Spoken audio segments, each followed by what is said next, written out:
ये है दानगढ़। अब जो हम जिस स्थान में हम खड़े हैं, ये है ब्रह्मा जी का पर्वत, इसलिए इसे हम क्या कहते हैं, ब्रह्मचल पर्वत। और इसी ब्रह्मचल पर्वत में बहुत सारी लीलाएं जो है भगवान कृष्ण जो है किए थे। ब्रह्मचल पर्वत के ऊपर ही यह दानगढ़ बहुत ही रमणीय स्थल है। ऐसा प्रसंग आता है कि एक दिन रसिक नंदन भगवान कृष्ण जो है दानी बनकर अपने सखा सुबल को लेकर यहाँ पर सखियों के साथ जो श्रीमती राधा रानी आगमन की प्रतीक्षा में बड़े ही उत्कंठित हो रहे थे। और श्रीमती राधा रानी अपनी सखियों के साथ क्या करती है, सूर्य पूजा का बहाना, पूजा के विधि विधान द्रव्यों को लेकर क्या करती है, इधर से निकल रही थी। उन्हें देखकर जो श्री कृष्ण है क्या करते हैं, उनका मार होते हुए डपट कर बोलते हैं, तुम कौन हो, कहां जा रही हो, तुम कौन हो, कहां जा रही हो। और यहां श्रीमती राधा रानी कहती है भगवान कृष्ण को, क्या तुम नहीं जानते कि हम कौन हैं। और इस तरह कहकर श्रीमती राधा रानी क्या करती है, बेडौक होकर और इस प्रकार से कहकर आगे बढ़ने लगती है। और हमारे जो नंद नंदन जो कृष्ण है, वो क्या करते हैं, अपने सुबल के साथ, सखा के साथ आगे बढ़ते हुए रोक कर कहते हैं, क्या तुम लोग नहीं जानती कि मैं यहां इस प्रदेश का राजा बैठाया हुआ दानी हूं, और बिना दान दिए हुए तुम लोग यहां से निकल नहीं सकती। तुम लोग प्रतिदिन नाना प्रकार के बहुमूल्य द्रव्यों को लेकर यहां से बिना दान दिए हुए ठुमक ठमक कर चली जाती हो। अरे ठहरो, अरे ठहर जाओ, दान देकर यहां से जाओ। अब यहां पर जो श्रीमती राधा रानी की जो सखी है विशाखा जी, वो कड़क आवाज में भगवान कृष्ण को कहती है, ये राधिका का राज्य है, विशुभानु नंदनी श्रीमती राधिका ही वृंदावनेश्वरी है। बिना उनके आदेश के तुम यहां दानी कैसे बन गए, और तुम्हें यहां कौन बैठाया दानी।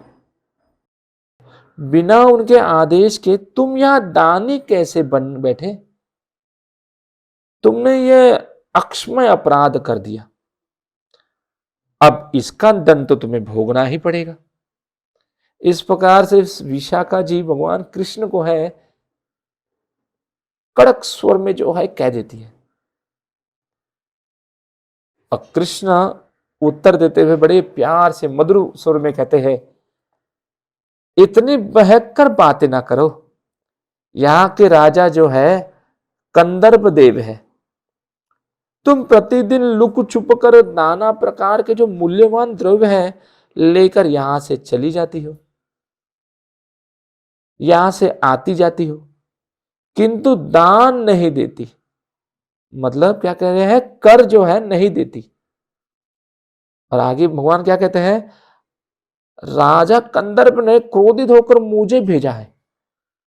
यदि दान देने के लिए अस्वीकार करती हो तो मैं तुम सबको बांधकर राजा के पास जो है उपस्थित कर दूंगा। तो वे विचार कर जैसा दंड के लिए आदेश देंगे वैसा दंड तुमको भोगना पड़ेगा।